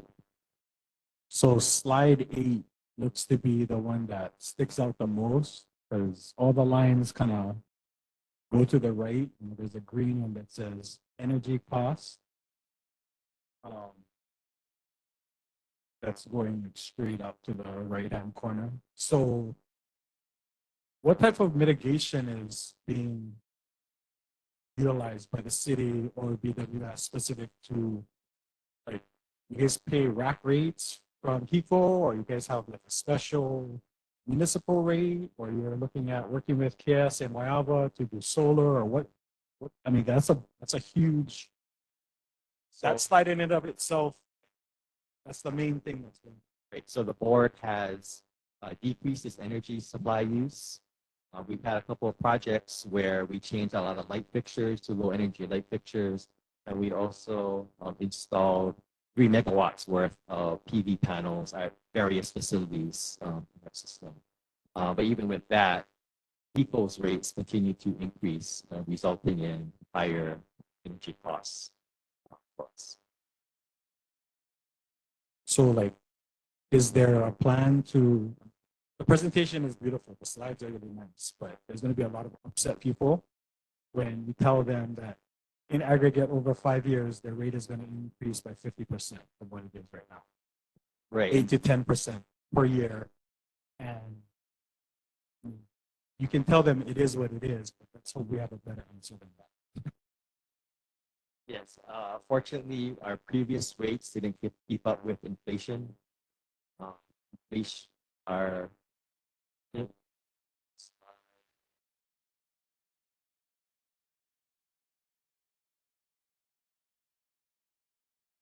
slide 7. So BWS's previous rate increases brought about 12.5% additional revenue, where inflation ended up being almost 21%. So we lost purchasing power there. So we always look at ways to kind of minimize our costs. So on the operations side, we were able to keep our operational costs pretty much the same over the past 2 years by cutting back on expenses, deferring equipment purchases, deferring vehicle purchases, unless we really absolutely needed them. And then for the other side of things, we have Arlen Ledward, who comes out for our presentations. He's a classmate of mine, 95 from Manila. But I was interested to find out, because when you look at the presentation, it talks about like 10% of homes are actually at that 2,000 gallon level. And then you've got this thing, it goes very steeply up with these guys who are going crazy on it. So is there mitigation opportunities that can be put in there? Is there stuff for Kupuna? What things are in there? It's all going to be stuff that people are going to be talking to us about. So before it becomes like a surprise for you guys, just want to let you know that's what they're going to be asking about when we talk about this. So the rate structure is designed promote conservation. So the less water you use, the less your bill. And we also kind of targeted the rate increases to, for example, the essential needs tier from 0 to 2,000 gallons only saw a 2.5% rate increase. And so, and the high tier, 30,000 above, actually saw a higher than average rate increase. So the higher water users are actually subsidizing everybody else in the system.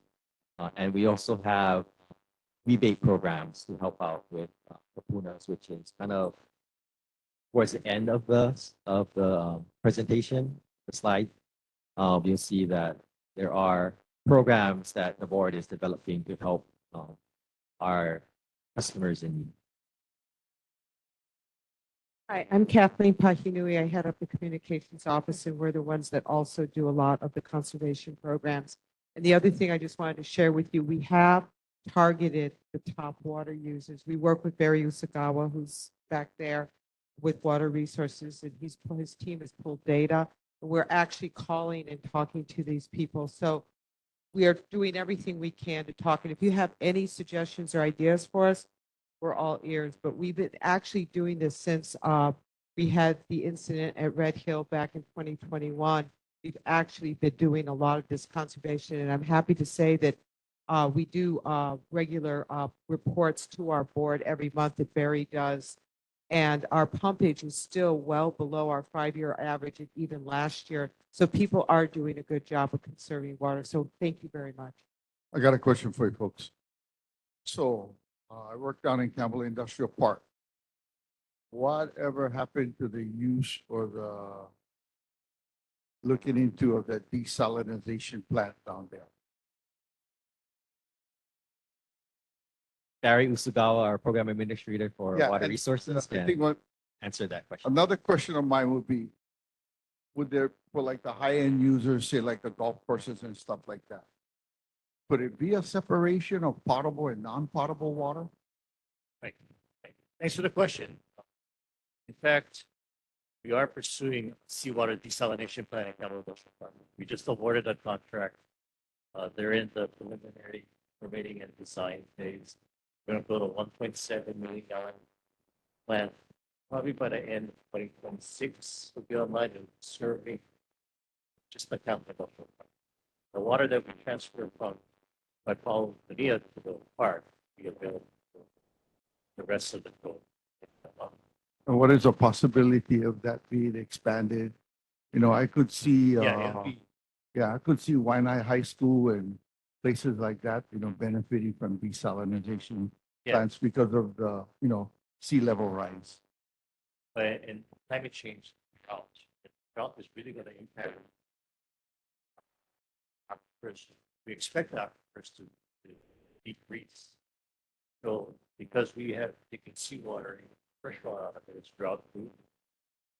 It's cost. So we're going to put a whole space for photovoltaic. We've got 20 acres on the base. So yeah, we have all that in place. Because eventually it's going to start if the rainfall decreases, like all the wages for it. In terms of golf courses, all the ever golf courses are on our recycled water system, except for Paulina, they have their own record well. Even up here, like Kelly got their own well, or Mia got their own well. So we're not serving very many golf courses off our potable system.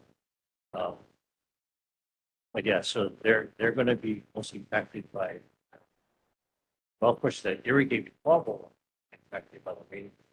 That's what we force them to do more conservation. In fact, we bumped into one golf course in Kailua about a turf replacement rebate program to boost their irrigated area, use less bubble.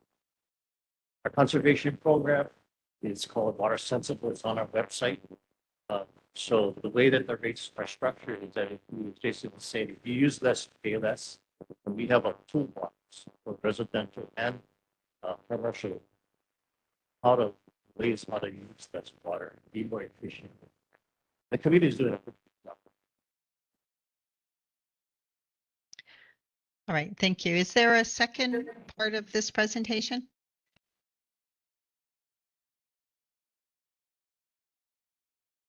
No, that's the presentation for the rates. There's another presentation for reservoir. Repeat that one more time. I'm sorry.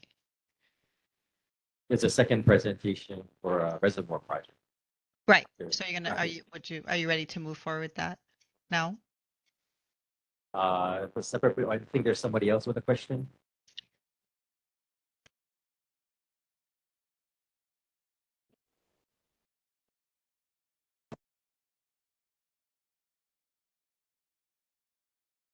Are you fully recovering the costs, the direct and indirect costs from,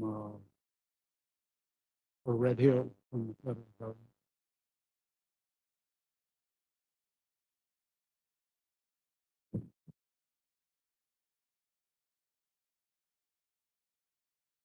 I won't be around the bush. No. We are pursuing recovering the cost of our, from the government, but we haven't. Well, thank you, and we'll speak up with our federal officials. Yes, we appreciate any input or any point you have with the federal government. All right, thank you. Moving on to the reservoir project.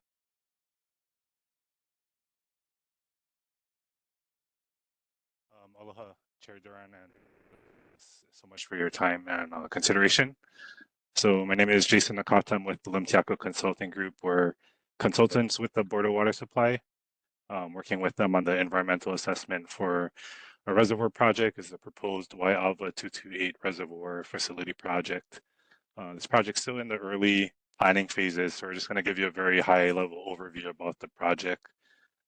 Chris Sugimoto, who's the BWS project manager, is on the line to help out with any questions you might have about the project after the presentation.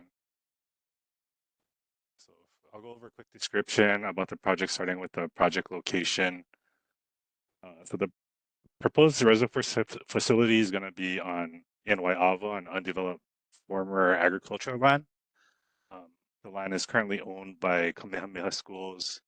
It's just north of the Waiawa interchange across the H2 from Waipio Gentry. Proposed facility is going to cover about 3.7 acres. The project site, is still preliminary, and the land acquisition is still getting worked out with Kamehameha Schools. So I'll show you a picture of this. Is typical of the project site. It's pretty much predominantly Haliko brush out there. And this is pretty much what the whole project site looks like right now. And I'll give you a quick overview of the proposed facility. So this is... Are you sharing the presentation? Yeah, I should be. Hold on, give me a second. Is that better? Yeah. Sorry about that. Let me back up and just show you. So location, just going back to the location map. So you can see over here, this is going to be on the east side of the H2, across the freeway from Waipio Gentry. And then this is the photo I was mentioning about what the project site kind of looks like right now.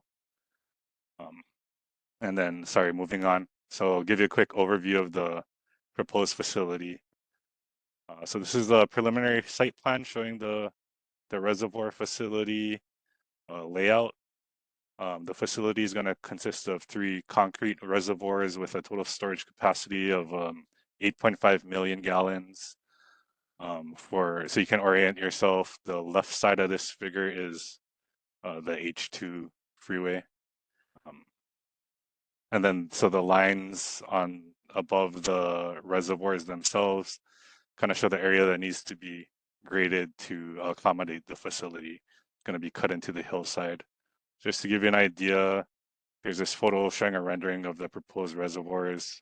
So this is going to be the view from the H2 northbound lanes after Waiava interchange. Yeah, move on. There's going to be some related work that goes along with the reservoir facility. It's going to include utility installation. There's going to be need to be installation of a 30-inch water main to link the reservoirs to the existing BWS distribution main that is going to be connected near Pearl City Industrial Park. That's about a half a mile south of the site. An access road will also have to be constructed so that the board can service the facility. The alignments of those utilities and the access road still need to be coordinated with the landowner, Kamehameha Schools. So just quickly going over the purpose of the project. So reservoir storage plays an important role in the water supply system. If you can see on the figure to the right, water wells provide water wells pump potable water up to the reservoirs. And then the reservoirs feed the potable water to end users through gravity mains. So the reservoirs help to ensure stable water pressures and stable flows to the end users, particularly during peak demand periods. The need for storage, it's important because it helps to improve the reliability of the distribution system and helps to reduce the stress on the system. So briefly going over the work that has been done by Board of Water Supply to date, BWS evaluated numerous sites from East Honolulu to Pearl City and Waipahu, trying to find suitable sites for construction of new reservoir storage. And this site was identified as one of the preferred locations for a new reservoir facility. Once the site was selected, geotechnical, archaeological and biological surveys were done to verify the viability of the site moving forward. And then in June of this year, a draft environmental assessment was published for this proposed project.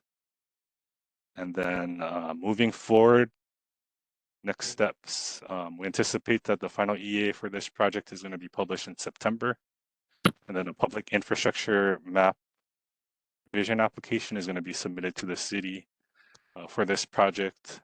And that's part of the reason why we're informing you about this now is as part of the application process for that, DPP will be sending the neighborhood board a notification that BWS is applying for that PIM revision. And then the design and the construction will follow. So that's all I have at this point. My contact information is up if you have any questions or have any follow-up, but I'll open up to any questions that you might have at this point.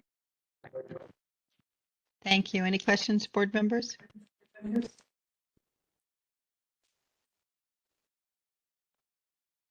All right, thank you. Thank you. Treasurer's report. Is there a treasurer's report? Chair, there's none. Thank you. Minutes, we're almost finished. Any amendments to the minutes? I think there is one correction. The Google Drive addresses need to be changed slightly. I think there's some incomplete data, but we'll do that. If there's no discussion or further amendments, okay, we'll approve the minutes as circulated. Are there any other announcements before we adjourn? Thank you, everybody. This meeting is adjourned. Thank you. Thank you.